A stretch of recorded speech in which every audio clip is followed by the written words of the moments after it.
আসসালামু আলাইকুম ওয়া রাহমাতুল্লাহ।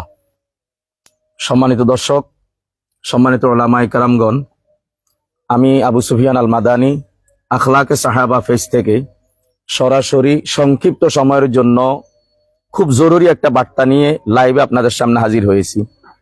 এটা হচ্ছে আমি যে ইউনিয়ন আমার জন্ম, সেই ইউনিয়নেরই একটা গ্রাম তুলাসারা গ্রাম। এই তুলাসারা গ্রামে আজকে আমাদের এখানে একটা এই মাদ্রাসার, এটা আমাদের পিছনে দেখতেছেন, এটা একটা মাদ্রাসার মাহফিল। এই মাহফিলে মহিলা মাহফিল করার জন্য আসলাম। আলহামদুলিল্লাহ, যারা আয়োজক, যারা কমিটি, এরা অত্যন্ত মেহনত এবং চেষ্টার পরে আজকে খুব সুন্দর এবং মনোরম পরিবেশ একটি মহিলা মাহফিল আমরা সফলভাবে করতে সক্ষম হই। আমার পাশে যিনি আছেন তিনি এই মাদ্রাসার সভাপতি এবং তিনার বাবাও একজন খানদানি আলেম ছিলেন। আলহামদুলিল্লাহ, আজকে এখানে মাহফিলে আমরা তো সাধারণত মাহফিলে খুঁটিনাটি কিছু কালেকশন করি, তো মানুষ টাকা দেয়, পয়সা দেয়, বিভিন্ন ধরনের জিনিস দিয়ে মানুষ মাহফিলে সহযোগিতা করে। আজকে এখানে মাহফিলে একজন মা, আমি তার পরিচয়টা জানি না, জানতেও চাই না, শুধু মালিকের কাছে দোয়া করি আল্লাহ তিনাকে কবুল করেন। একজন মা আজকের এই মাহফিলে, এই যে আপনারা দেখতেছেন, এটা একটা নাকের স্বর্ণের নাকফুল বলে। একজন মা এই মাহফিলে এসে তার এই নাকের নাকফুলটা আল্লাহর রাস্তায় দান করে দিয়ে চলে গেছেন। প্রিয় দর্শক, আমি আপনাদের কাছে ওনার জন্য এইটুকু দোয়া চাই, আল্লাহ যেন ওনাকে ওনার জিন্দেগীর সমস্ত গুনাহ মাফ করে দেন এবং ওনাকে মজবুত ঈমান দান করেন এবং ওনার এই দানকে কিয়ামত পর্যন্ত জাতির জন্য যেন একটা ইতিহাস হয়ে থাকে। এই জন্য আজকের এই মুহূর্তে আমার লাইভে আসা। এখন সভাপতি সাহেব আছেন, উনি মাদ্রাসার সভাপতি হিসেবে উনি সংক্ষিপ্তভাবে আপনাদের সামনে কিছু কথা বলবেন। বিসমিল্লাহির রহমানির রহিম। আসসালামু আলাইকুম ওয়া রাহমাতুল্লাহি ওয়া বারাকাতুহু। প্রিয় এলাকাবাসী, যারা শুনছেন, তারা দেখছেন, সবাইকে সালাম জানাই, আসসালামু আলাইকুম। আসলে আমরা এই মাদ্রাসাটা পরিচালনা করতে গিয়ে আমরা এর সাথে জড়িত আছি, নিজ স্বার্থে আমরা কাজ করে যাচ্ছি। মাদ্রাসাতে প্রায় আমাদের 70 জন ছাত্রছাত্রী আছে। এদের লেখাপড়ার জন্য আমরা যে শিক্ষক মন্ডলী নিয়োগ করছি, তাদের যে মাদ্রাসার ছাত্র থেকে যে বেতন আসে, সেই বেতন সংকুলন না হওয়ার কারণে আমরা প্রতি বছরে একটা মহিলা মাহফিল এবং পুরুষ মাহফিল করি, শুধু শিক্ষকদের বেতন পরিশোধ করার জন্য এবং আনুষঙ্গিক ছাত্রদের খরচ বহন করার জন্য। তা আপনাদের প্রতি আকুল আহ্বান থাকবে। আসসালামু আলাইকুম। সম্মানিত দর্শক, আমি একটু কথা বলি। এই যে মাদ্রাসাটা দেখতেছেন, একটু দেখাও। এই যে মাদ্রাসাটা দেখতেছেন, মাদ্রাসা আসলে খুবই জীর্ণশীর্ণ অবস্থার মধ্যে আছে। আমাদের এই গোপালপুর ইউনিয়নে আপনারা অনেক বিত্তবান ব্যক্তি আছেন, অনেক অর্থশালী ব্যক্তি আছেন, অনেক প্রবাসীরা আছেন। আপনারা যারা বিভিন্ন জায়গায় বিভিন্ন প্রতিষ্ঠানে দান করেন, বিশেষ করে গোপালপুরে আমেরিকান প্রবাসী অনেক আছেন, লন্ডন প্রবাসী অনেক আছেন, ইতালি প্রবাসী অনেক আছেন। আপনারা যদি একটু নজর দেন তাহলে এই প্রতিষ্ঠানটা অনেক দূর এগিয়ে যাবে। এই সভাপতি সাহেব আমাকে একটু আগে যেটা দেখাইলেন, সেটা হচ্ছে এই যে মাদ্রাসার নতুন একটা ভবন নির্মাণ করতেছেন। মাত্র কলামগুলি হয়েছে, গ্রেড বিমগুলি হয়েছে, গ্রেড বিমগুলি পর্যন্ত হয়েছে, আর এখানে আমরা দেখতে পাইতেছি 4টা কলম হয়েছে।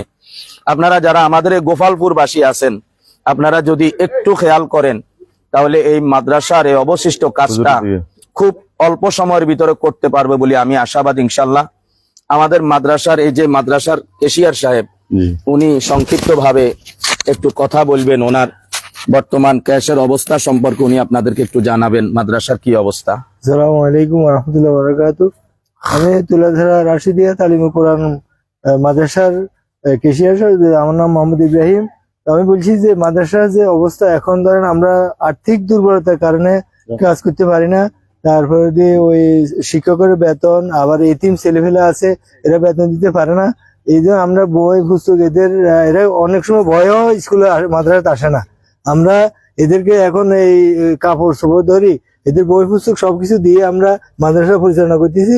দেখ, আমরা তো অনেকদিন বাইরে ছিলাম, এই জন্য এখানে মাদ্রাসার অবস্থা খুব যে টাকা পয়সা অর্থ সম্পদ আমাদের নাই। এই কারণে আমরা ওই প্রবাসী যারা আছে এরা অনেকদিন নজর দেয় নাই, এখন নতুন ভাবে আমরা কমিটি করে এই মাদ্রাসাটা পরিচালনা করতেছি।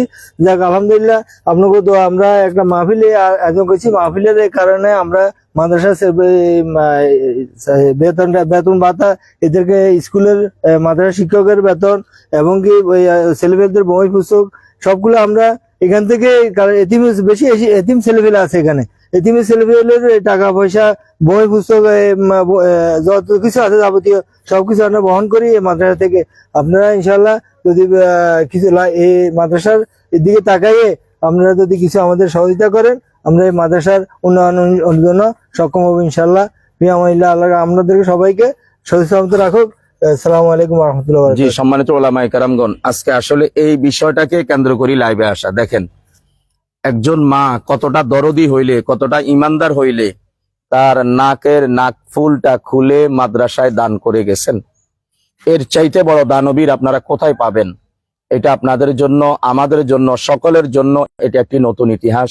এই ইতিহাসটাই আমরা ধরে রাখার জন্য আজকের এই লাইভে আসা। আর বিশেষ করে আখলাকে সাহাবার যারা সম্মানিত সদস্যগণ আছেন, ফলোয়ারগণ আছেন, আপনারা চাইলে প্রত্যেকেই যদি এই মাদ্রাসার জন্য কিছু কিছু সহযোগিতা করেন, তাহলে এই মাদ্রাসা অল্প সময় অনেক দূর আগায় যেতে পারবে। আপনাদের মাদ্রাসার একটা বিকাশ নাম্বার যদি আপনারা বলেন, অ্যাকাউন্ট নাম্বারটা বলে দেন। অ্যাকাউন্ট নাম্বার মুখস্থ পারলে বলেন, অথবা একটা বিকাশ নাম্বার বলেন। কেউ যদি আপনাদেরকে দিতে চায় আপনাদের নাম্বারে দিবে। অ্যাকাউন্ট নাম্বারটা দেন না। এমনি মোবাইল একটা বিকাশ নাম্বার দিলে হবে। তুমি এখানে দাঁড়াও, আপনার নাম্বার দেন। আমি মাদ্রাসার সহকারী শিক্ষক মোহাম্মদ জাভেদ হোসেন।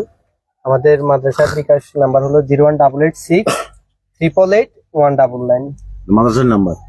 হ্যাঁ, এটা মাদ্রাসার নাম্বার। এটা মাদ্রাসার নাম্বারটা আবার বলো। 01886888199। 348 মানে 3টা 8, হ্যাঁ, 3888199। 199। তো সবাই যারা সহযোগিতা করতে চান, আশা করি যতটুকু সাধ্য আছে এইটুকু যদি সাধ্য অনুযায়ী যদি করেন, তাহলে ইনশাল্লাহ এই মাদ্রাসাটা উপকৃত হবে। আমি সকলের কাছে এইটুকু এইটুকু আবেদন রাখি। আজকের জন্য নামাজের সময় হয়ে গেল, লাইভটা লম্বা না করে এখানে শেষ করলাম। যদি কিছু করতে না পারেন, অন্তত লাইভটা শেয়ার করে সবাইকে দেখার সুযোগ করে দিবেন। সবাই ভালো থাকবেন। আসসালামু আলাইকুম ওয়া রাহমাতুল্লাহ।